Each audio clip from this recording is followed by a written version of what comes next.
Thank you, Sahani sir, and all those participants in this session. Good morning, good afternoon, and good evening. Welcome to the 1804th day of continuous and uninterrupted Zoom session of IFPH. Let us start today's program with a silent prayer for 1 minute. Thank you and welcome back. Today we have a discussion. The topic is problem facing the private practitioners.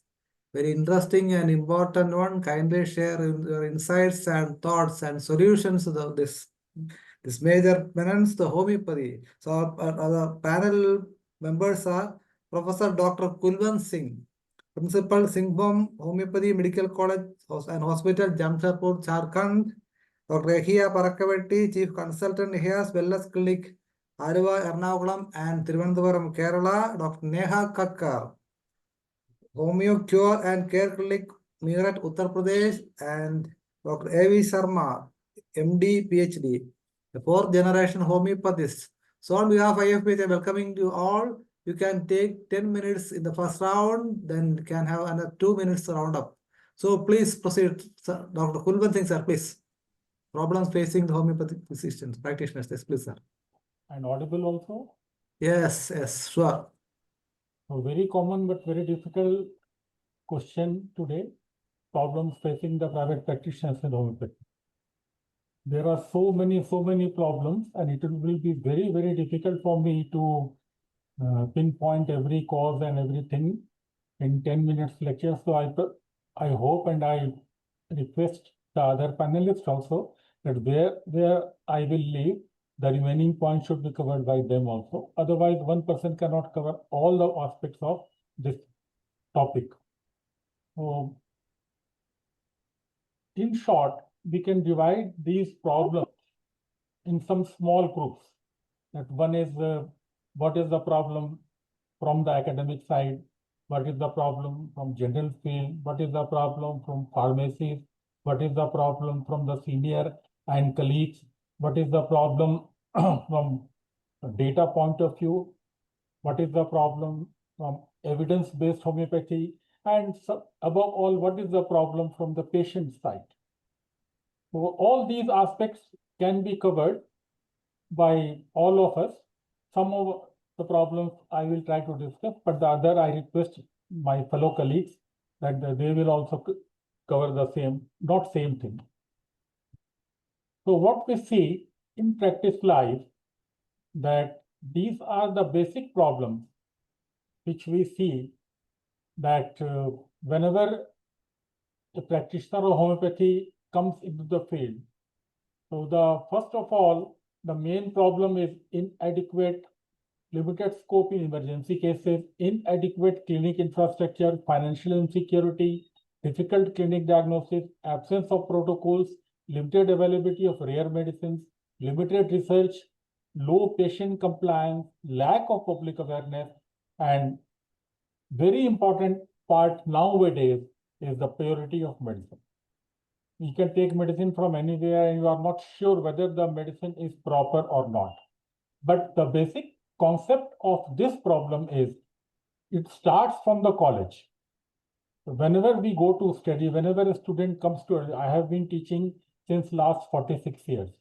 So I have been facing these teachers, students, colleagues who face several problems during the practice life, during the start of their practice life.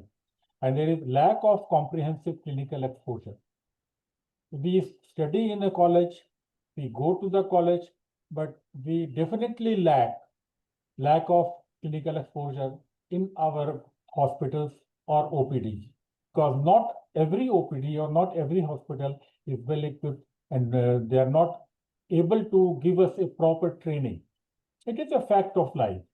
There are very good colleges who are providing these services, but practical clinical training is not adequate in all colleges. We'll have to accept that. And there is no clinical teaching. I stress on the word clinical teaching is not nicely provided in our hospitals. Somewhere There are so many patients, so the doctor is not able to explain these things properly. Somewhere there are no patients, then also students are deprived of proper teaching. There is lack of direction in practice life, that how we should practice. What happens, I have experienced this in my life also. As a student, we go to the college, we'll learn organon of medicine, we learn principles of homeopathy, and we are strictly guided that we must use single medicine. Single medicine based on similars, totality of symptoms. But when the same student comes to practice life, in the early practice life, it becomes very, very difficult for a student to practice single medicine. Yes. He can come to this. Like we are doing nowadays, we are almost established, we are ending our life. So after a few years of practice, 10, 15 years of practice, when you are established name, then you can experiment. You are able to expand. In some patient, you can give 1 or 2 or 3 medicines. In some patients, you can try with single medicines where the totality is very clear, and you can compare the results.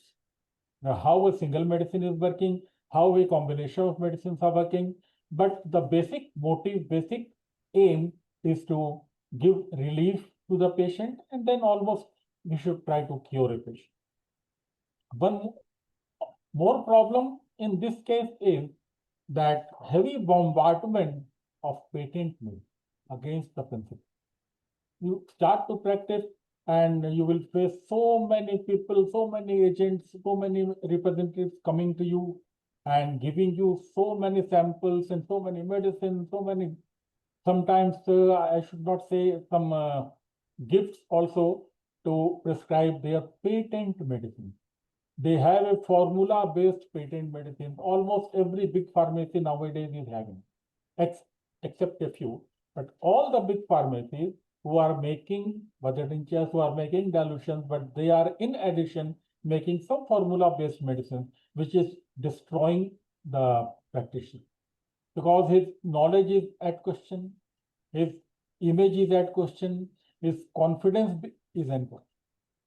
If you depend on a patent medicine, what will you do in life? Hopefully, individually in my life, I have never used a single patent medicine in my 46 years of practice life. It can be verified by any person. Next, there are, now these are the academic things. Lack of infrastructure, lack of government support. Government support is not as it should be, and lack of proper syllabi. I was a member of this syllabus committee, education committee in Central Council of Homeopathy, and we faced a lot of difficulties, and with great strain and stress, we completed the syllabus which is being taught today with some changes. So it was very difficult to constitute a draft for syllabus which should be beneficial in the long life for the students. Next is the stagnation of knowledge and upgradation. What we do normally is when we pass out, a student passes out, comes to practice life. After 5 to 10 years of practice, he is establishing himself as a doctor, but after that, there is no upgradation, sadly. So a doctor feels that, oh, I am sufficient. I am sufficient, my practice is very good. So this upgradation is lacking in so many of our physicians. Next part is general perception. I will come to that. So there is inadequate. I would like to add here, Dr. Kulam, that like he's saying, ki initial years we are not clinically skilled to take out the single medicine from the patient. That's a very, very important point, because we are not. Excuse me, Yes. Dr. Neha, you can Yes. have your opinion after Dr. Purna Singh finishes talking. Okay, sir. Okay. I was just adding because he said like that. That's Yes, okay. let's come later. Okay, yes. Sir, There please is go. Yeah. lack of public awareness. We must know that public is not aware of the benefits of homeopathy. Normally what happens? There are a group of patients who like homeopathy, they come to us for treatment. there are a group of patients who have tried allopathic treatment or other treatments. They are not cured, and then they have no way but to come to homeopathy. There are patients who, by some reference, come to homeopathy, but not from the heart. So there are different groups of patients which will get in our practice life, and we'll have to deal everybody as per their mentality. So there is not, and we lack in that advertisement, that social media bombardment of homeopathic practice, why it is good. Nowadays, what is happening? You go to YouTube, you go to other social media, there are thousands of doctors who are giving you cure for everything. Very, very bad practice that go to YouTube, you type any disease, vitiligo. So there are so many doctors who are our colleagues, and they are giving a lecture on vitiligo and telling them you take this medicine for 15 days and it will be better, and you take 3 months medicine, you will be cured. There is no binding on them. There is no legal binding on them who are claiming these things. And this is deteriorating, it is damaging, it is detrimental to the future of homeopathy. Because there are patients who see these YouTube videos, they start taking those medicines. They are not at all benefited by these medicines. And they come to us and tell, okay, I was taking these medicines, it doesn't work. So an image is created amongst the patients by us only that homeopathy is not efficient.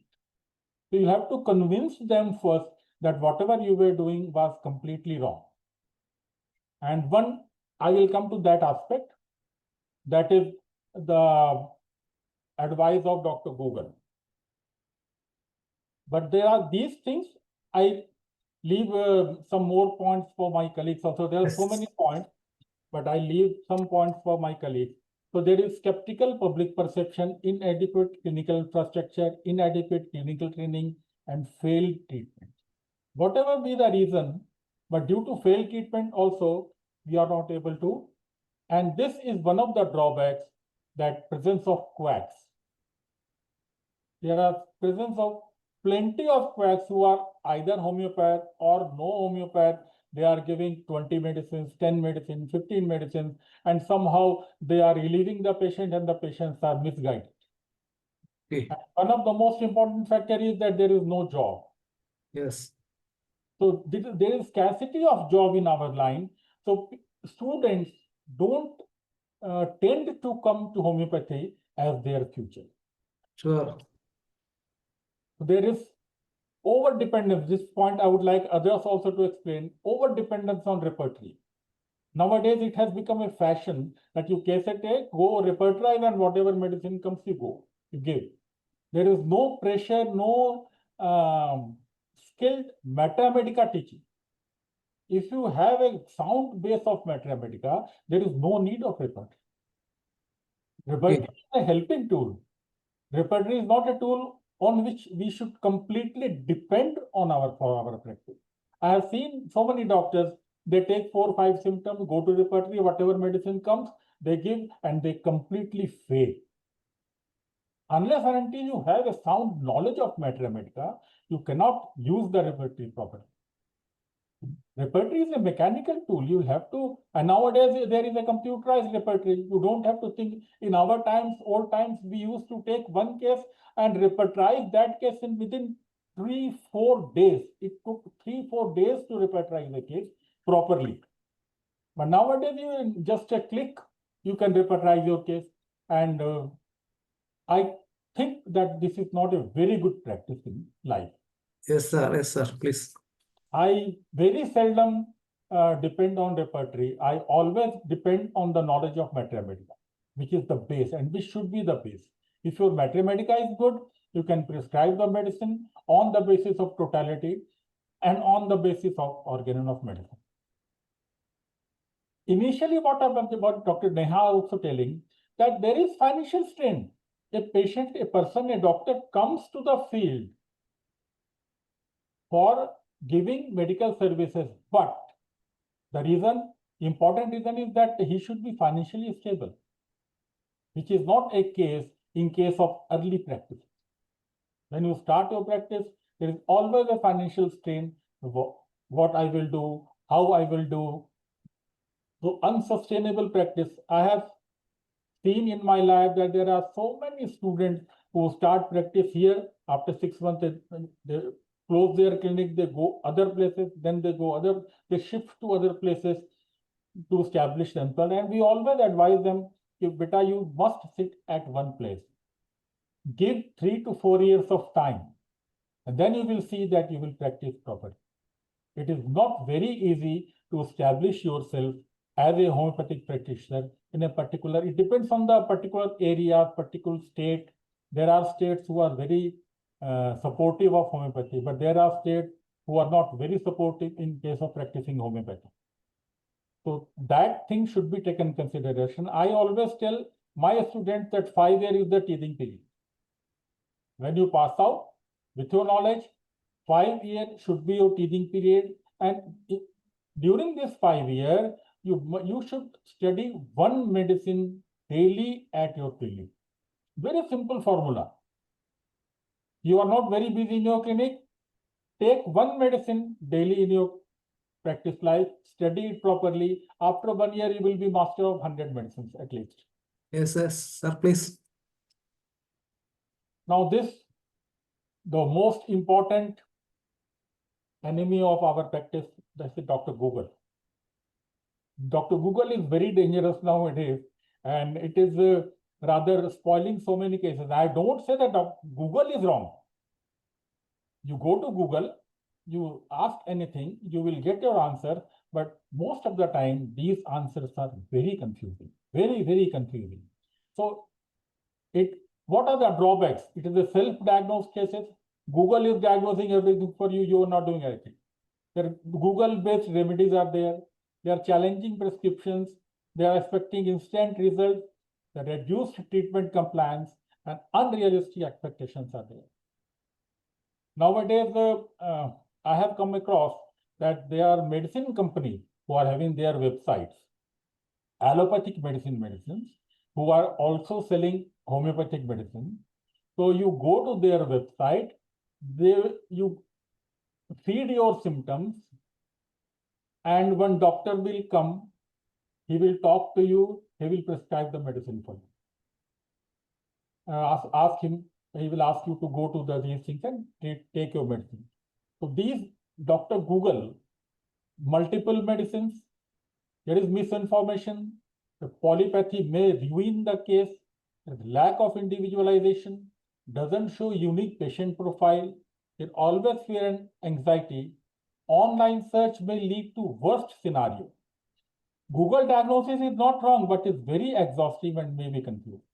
It can delay timely medical intervention. I'll give you one example. You will be surprised. I'll come to this slide later. I typed in Google that give me the causes of pain in the lower extremities. How Google and internet media is spoiling us. You will not believe pain lower extremities causes. It gave me 60 diseases, name of 60 diseases which are having this problem. 20, 40, 60. What will you do? What will a student will do? Experienced doctor can come out with their conclusion. And I simply type what should be the pathological test advice for these cases. This is the list of 40 pathological tests which has been advised by Dr. Google. So this is the scene. I am telling you the fact. I have gone to the internet, gone to Google, and taken these things. 60 diseases for pain in the lower extremities, 40 pathological tests for the. So over dependence on pathology is very bad for us, and it is destroying our practice. What happens when there is overexposure? You misses the whole picture, false security or panic, there is cost and overuse, there is, and ignores judgment. These four are the very important part when you depend on bombardment of pathological investigations. And it is very common practice. Patient will come to you with 20 pages of pathological report. What happened? No, I was asking that doctor. He told me, oh, you have this package. It is very cheap and go for all the tests. All the tests, there are 70, 80 tests, and the patient will get confused. They will go through the report and mark where there is a black mark or bold mark, where are the wrong things. And he will ask you, so my report is showing this, please explain. Which is not required for the patient, which is not necessary. But this pathological bombardment, due to obvious reasons, is destroying our practice life. These pathological investigations there are misleading reports. Doctor lab commission is very important. Doctor get a heavy commission. So he is always tempted for this. You write a good heavy prescription for a patient for pathological tests. That is why I have written profit-driven motives are there. Fear-based tactics are there. There are doctors who create fear amongst the patient. Oh, you have so much disease and so on and so forth. So these are the things which will definitely destroy our practice. And 2 or 3 more important things are there. Lack of cooperation from seniors.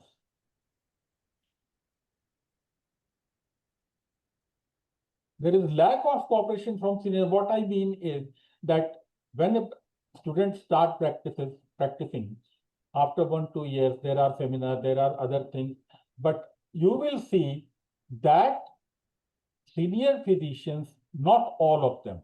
I have consulted so many senior doctors who have been very cooperative, but in general, they are not disclosing their prescription.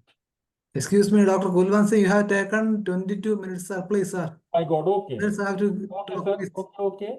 Please So I cooperate. will for the others, and I welcome all other. Yes, kindly I cooperate. will, Yes, please. and there is nothing bad in our pathy. So at present, 3 crore people in India are using homeopathic practice. Our population is very high, so we have plenty of scopes. Thank you very much. Yes, rightly, kindly cooperate with us because it was quite unfortunate. They have included 4 panelists, and I already told. I welcome the whole. I'm very sorry. I Don't take much time. Kindly, Dr. Neha, now it is Dr. Ahia, please. Dr. Ahia, are you there? Please. Because we have to wind up at Yes. 1:30. Can you hear me? Yes, of course, please. Am I audible? Yes, please proceed. Am I audible? Audible, no problem. Please proceed. Yes, okay. Yeah. So, good morning, good evening, and good afternoon.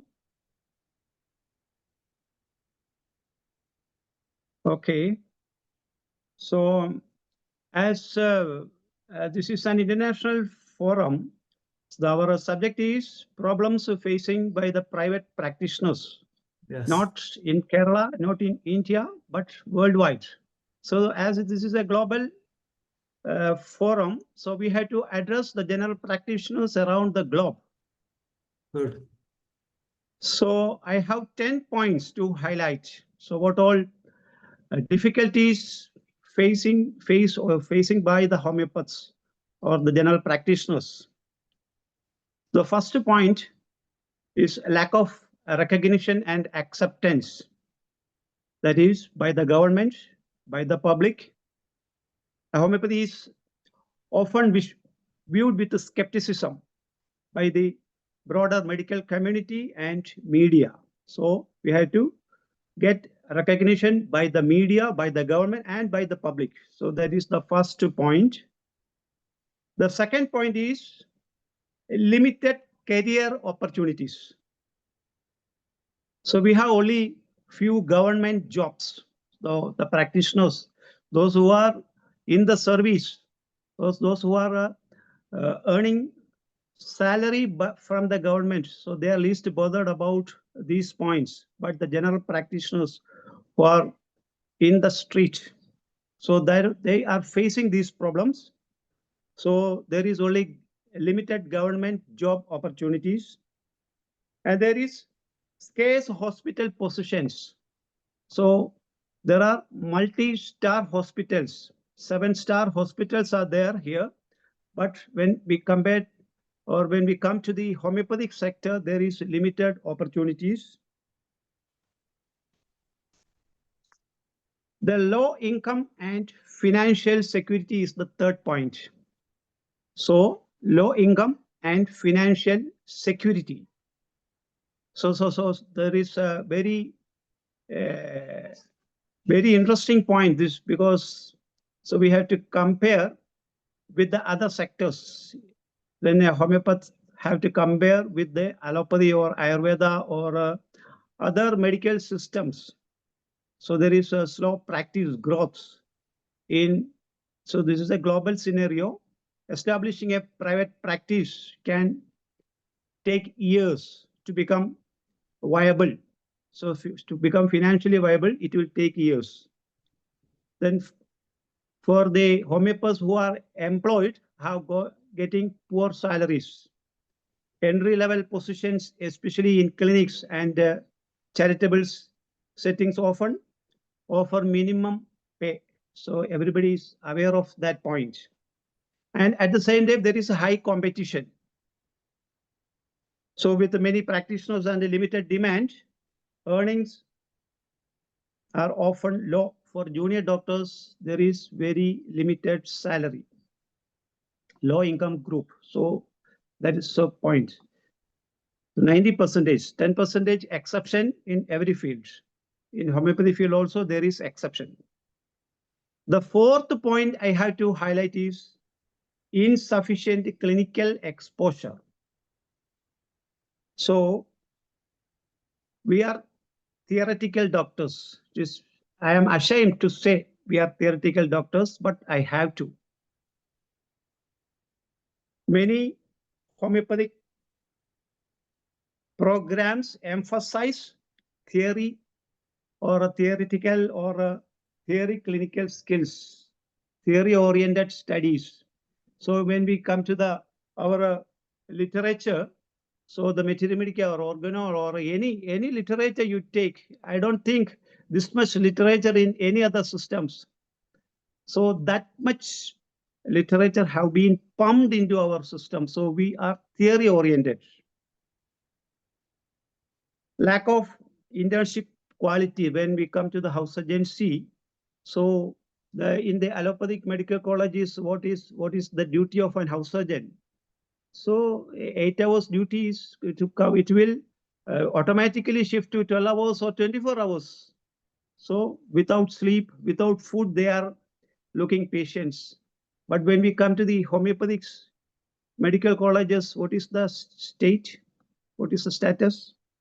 So the lack of internship quality, practical exposure during at the same time, there is only minimum exposure to patients.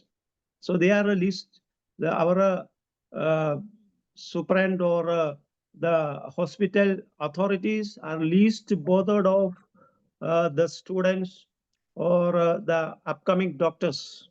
There is limited exposure to patients. Few mentorship opportunities. So when we come to the access to senior practitioners, there is very limited exposure. So there is no one to guide us. Even so, the PG holders or the PhD holders, so they lack guides. So that is a very important point to highlight. The fifth point facing the practitioners is inadequate research opportunities. So lack of funding. So for research, need crores, not lakhs, but crores. Crores and crores are needed for research. So thousands and thousands of patients have to be searched out. Then more machinery, then more time, more employees. So so more years. So sometimes, so even so one vaccine program comes around 10 years to implement. So similar research products is lacking in homeopathy. That is a major drawback facing by the practitioners. Then there is a scientific bias. Even legitimate studies are often dismissed due to prevailing bias against homeopathy. So we do research and there is no acceptance by the authorities. The sixth point facing by the practitioners is legal and regulatory issues. So not in Kerala or not in India, but in other countries. So there is varying legality. In some countries, homeopathic practice is restricted or unlicensed. So everybody is aware of this. Unlicensed or there is a restriction. There are only few medicines available. Or in some countries, there are certain states are legally accepting homeopathy. Then there are every day changing regulations. So sudden policy shift can limit prescribing rights or a practice license. The next is a lack of standardization. So when we come to our pharmacies or a pharmacopoeia, so there is lack of standardization. Training and certification standards vary widely across countries. So even in India, this standardization is not established or not practicing in the entire nation. The seventh point I have to highlight is professional isolation. Lack of a peer network. Young homeopaths often feel isolated with a few professional support groups. So these practitioners are facing isolation from the peer group. Few conferences and workshops. So in Kerala, this is an exception because in Kerala, there is there are so many associations who are competing for workshops and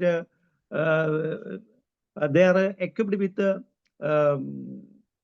what all conferences, because even every week they are conducting conferences. So that is the state in Kerala. But in other states and in globally, so there is except Kerala, it is lacking. So only few workshops and conferences have been employed when compared to other fields.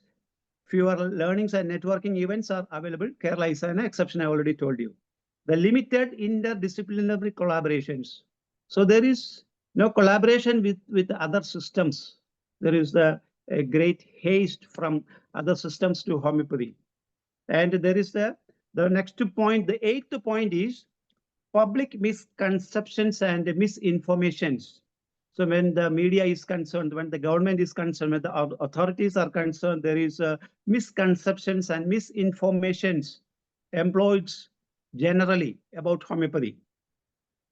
The ninth point, so the very, very important point, marketing and practice management. So this is a very important because I started my practice in the capital city of Kerala 32 years back. So it is very difficult to establish practice in Trivandrum. Even there are 2 medical colleges, homeo medical colleges in Trivandrum, but the established practitioners are only few. Out of 50 in my class, I am the only person staying in Trivandrum in the city. The 49 elapsed or escaped from Trivandrum.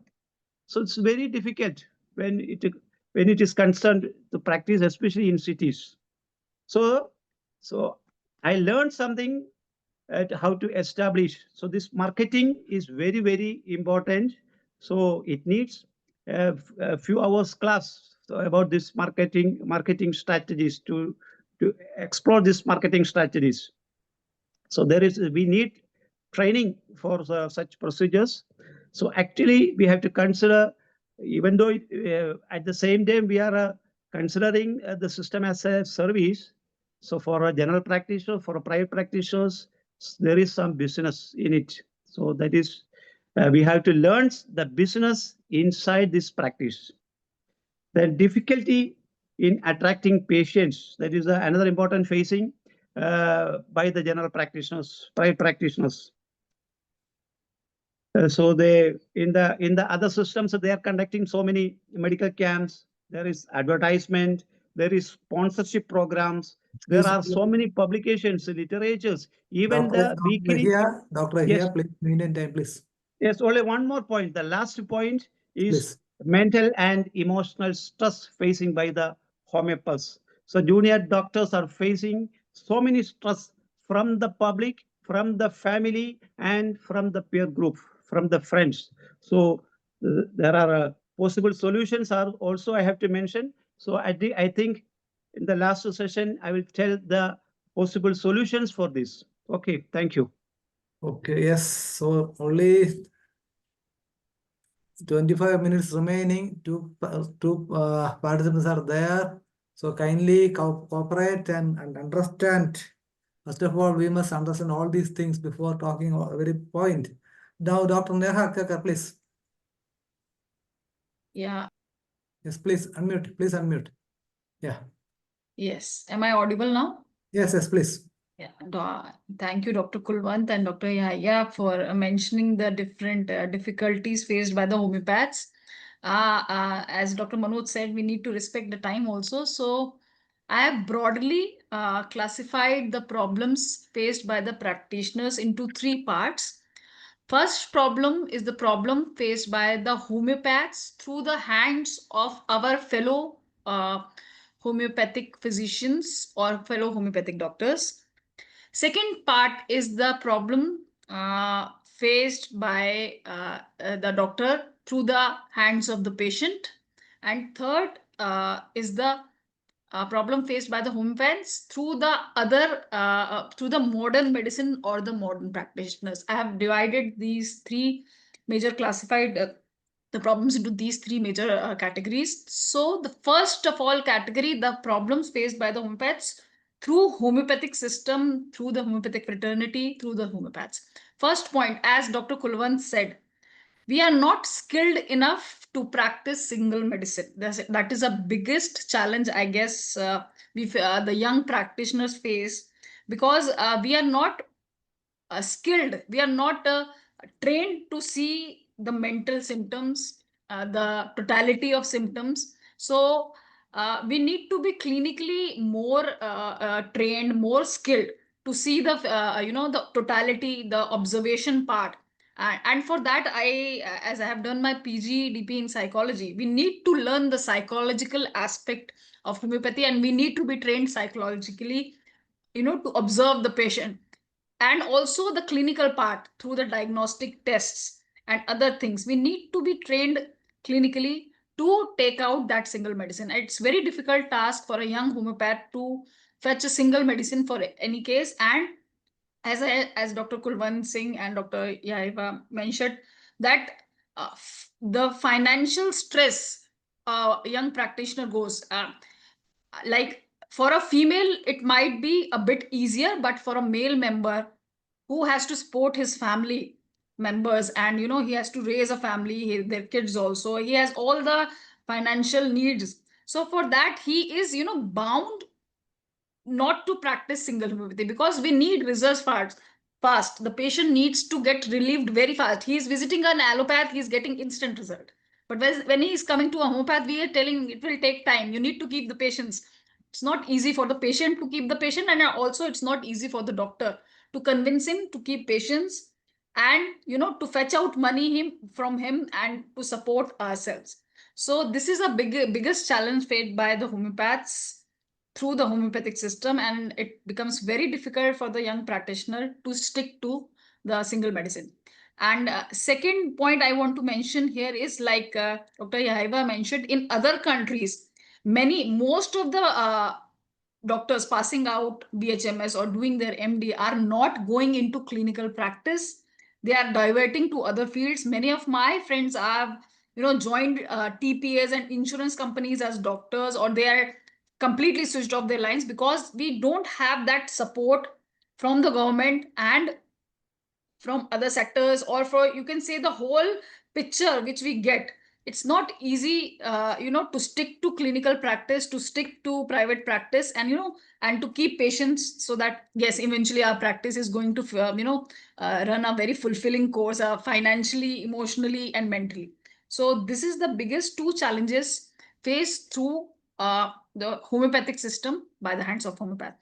Coming to the patient part, patient today in today's time is fully knowledgeable, as Dr. Kulman mentioned, Google Baba, Chat GPT, AI, and everything. And he's fully, coming prepared with the list of medicines, with the list of diseases and everything. And he's asking the doctor, what should I do? It becomes very difficult for the doctor to convince the patient that, yes, no, you are not, you are getting only insufficient, incomplete information. Doctor has the skill to differentiate to the patient that you might be having these clinical complaints, but the doctor has to see the other complaints, the other tests and other clinical part needs to be seen, and then the doctor can give the diagnosis. And so that's the challenge which the modern doctors are facing very much today, to convince the patient that you need to trust the doctor. Second part is the homeopaths are not considered as competent as the allopathic practitioners by the patient, because they think they are not qualified enough. They are just sweet pills doctor, wo that past mentality, because previously they were DHMS doctors, they were diploma holders, and everybody used to give the medicines at home only. Many homeopaths used to give medicines free of cost, and they did not have that anatomical, physiological, pathological knowledge. But right now we are having that knowledge, but still the patient is carrying that mentality with him, that the allopathic practitioner is more competent than the homeopathic practitioner. So this is the challenge faced to the hands of the patient. And last is the challenge faced through the hands of the allopathic doctor. If you speak to an allopathic doctor as a homeopath, he will not consider you even as a doctor.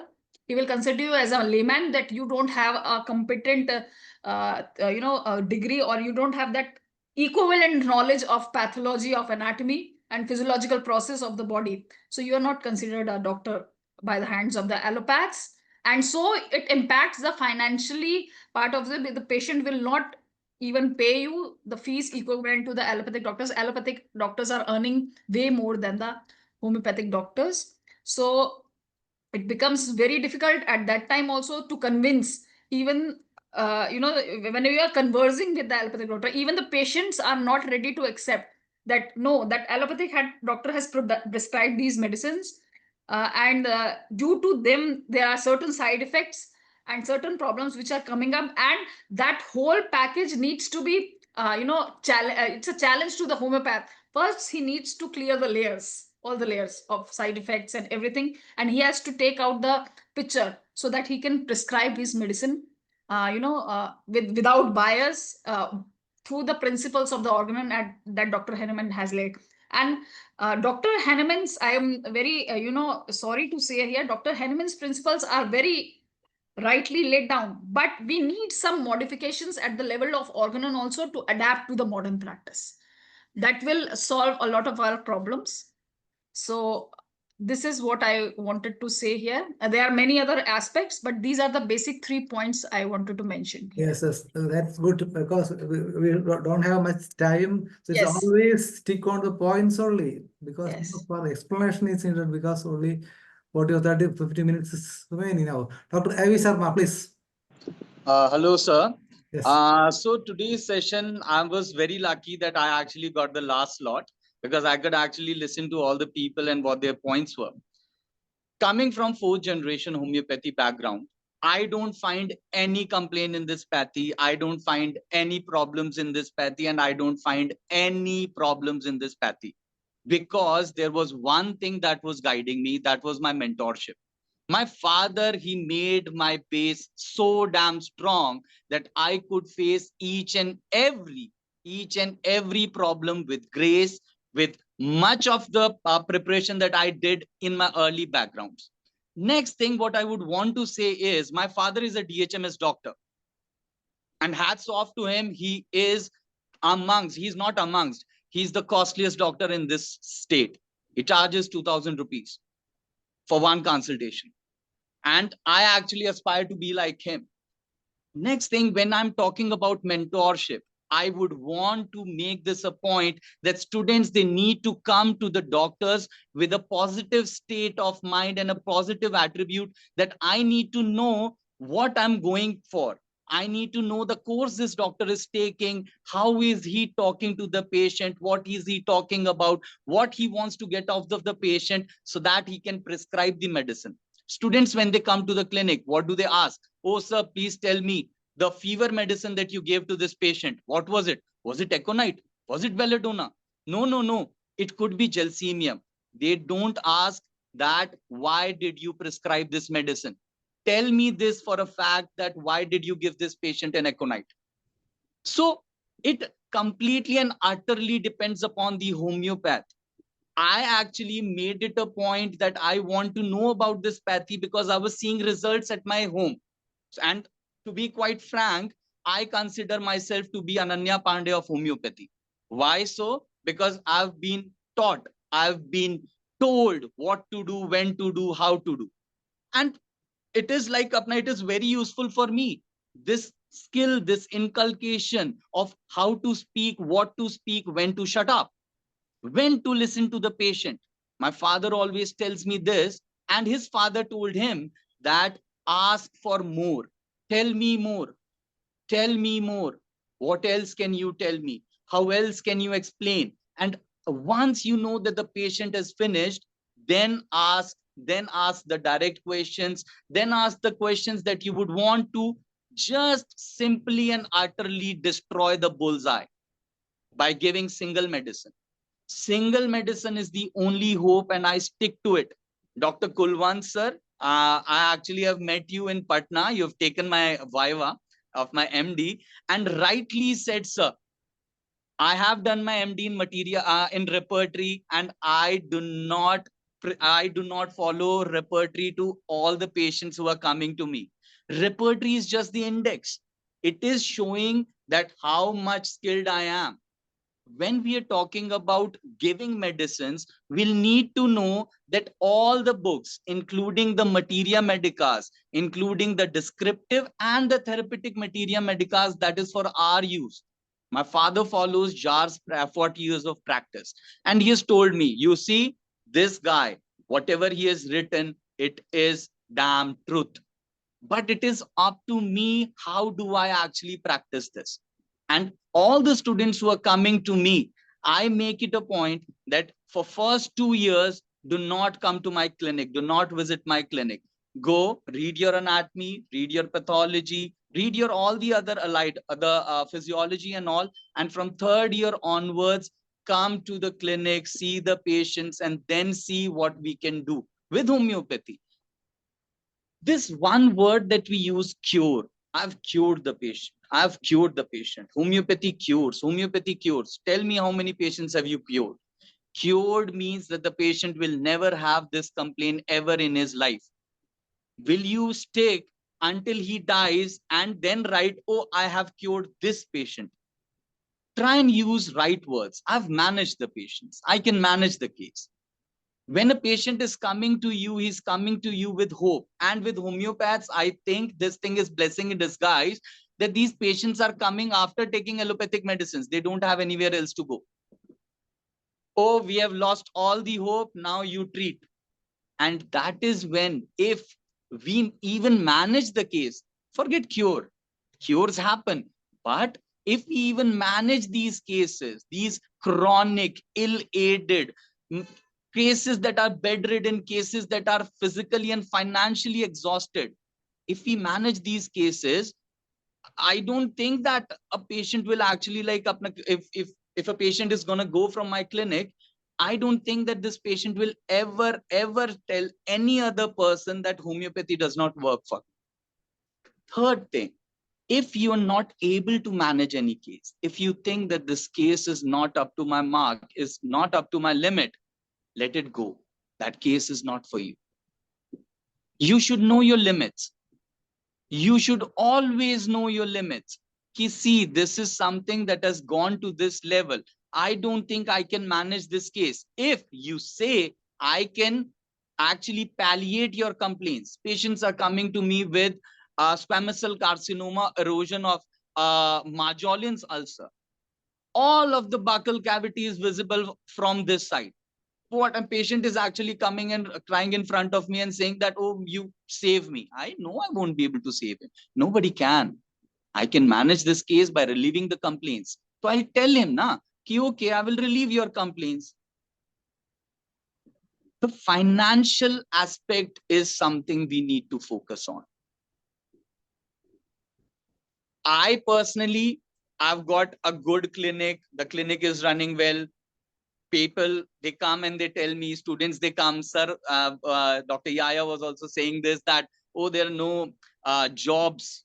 We don't need jobs. If your clinic is like running properly, we don't need jobs. We can give you jobs. Yeah. You don't need jobs.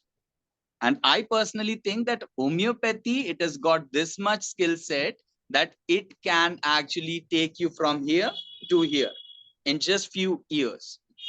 Dr. Kulwant said this rightly. Because see, Dr. Kulwant is my father's age, no? And these people, they have the same like mentality and all. So my father always tells me this. If private practice, if in case your private practice is going on pretty well, you don't need anything. Focus on your practice. Your practice, it takes 2-3 years. When I started I've got my clinic, and my father's been practicing since 45 years. Before that, his father, and before that, his father. But I have never sat in my father's clinic. I run my own clinic without my father's supervision. Because I need to get that belief in me that if this person can treat a case with a single medicine, so can I. I need to know what he's doing right. That is the only thing. And how to take money out of the patient. I just give 1 gram of medicine. I don't give any patents. Dr. Kulwant said this as well. These patents, I don't need these patents. Why do we need patents? The patents are just so that your practice becomes easy. We don't want your practice to become easy. Homeopathy is amongst the most difficult practice you can ever do. It is just that focus of your lens. Okay, I need to focus this lens to see the symptoms that this patient wants to give me. When you actually come in like first year, you've been told that homeopathy is the art and the science. The science you learn from the books, the anatomy, physiology, materia medicas and all. The art of talking, of fishing out of the symptoms, of making the totality. Nobody can do that for you. That is something that you'll need to do on your own. That is something that comes with practice. That is something that actually comes by mistreating the cases, by giving wrong medicines. And when you actually know, okay, these 3 medicines I've given, this in this particular case, it is not working. Let me focus on something else. There is something wrong, utterly wrong with this case. That is how you start practice. Dr. Kulwant said this. Yes, it is true. A person sitting in one place, then going to some other place, then going to some other place, then going to some other place does not work on time. Does not work like that. Because the thing is that when we actually are practicing, we need to stick to the seat, because that seat becomes auspicious. Patients are going to come to you, and definitely they will come to you.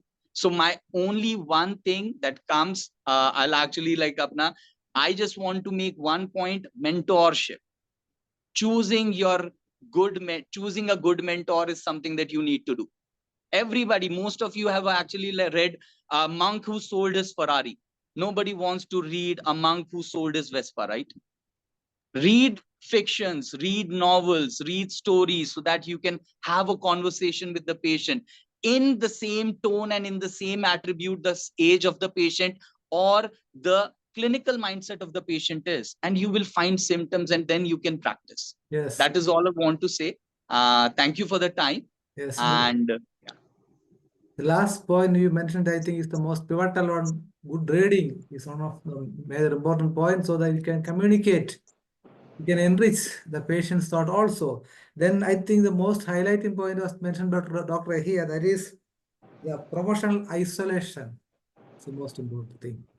Because the last 2 days, we are always discussing all these things. Everybody is telling about this, but this point, I think, more remarkable. And I must have some reservation about Dr. Yavi Sharma's point, that is, start the clinical studies on the 3rd year only. I think it's otherwise. Because the fresher who is no homeopathy background should have we must make some interest on that student. Then he should start to study. I think the clinical practice should begin the first year itself. So it will create some type of interest in the student, but you cannot feel because you are the fourth generation student. Yes, exactly. That is the point. You are confident. My father was a homeopathy physician, so I am confident. Yes. Because we are studying, coming to the homeopathic college with 18 years experience. The others are starting with 0 years experience. Yes. That will make a big difference. So we have on second round with 1 minute. Kulvan sir, please. I would like to say one thing only, which Dr. Ali Sharma also told. I appreciate that there should be honesty with yourself and honesty to the patient. If you see that one case is not cured, you can't cure that case. Tell the patient honestly that this is beyond my. That will give you good name also. That will help the patient to recover also from other patches. And that is my point only. Other can speak. Yes, thank you, sir. Now, Dr. Here, please. In 1 minute, you can conclude. Yes, please. Practical solution, one point I had to highlight is integration. So that is the only one point I had to highlight in this because it's very difficult. In India, it is very difficult, but globally, I think it is easy. So we have to start from that point. So that is the point I had to highlight. Yes, Thank you. especially in case of this medical emergencies, we are desperately lacking. So you mentioned about that I think Dr. Neha, they are not at all concerning us doctors because we never have such facilities. We should have a total practice. Referring the emergency, it is not good, but we should also equipped for such things. Dr. Neha, please. Yeah, despite of all the challenges, I would like to say, despite of all the challenges we are facing, we need to have confidence in ourselves and we need to believe ourselves and our master Henneman, because he was the greatest scientist, and what pathy he discovered 200 and 250 years back is not it gives results beautifully and miraculously when we totally believe and have confidence in ourselves and in this pathy. So despite of all the challenges, we homeopaths should have belief and confidence in ourselves and practice homeopathy ahead, and create a, obviously things are changing very much, but they will change for sure in the future, as Dr. Manoj said, by integration and by accepting all the parts, all the challenges, all the shortcomings also, all the limitations also, and also making the world know that yes, homeopathy can work through our clinical cases, our clinical presentations, and presenting the cases.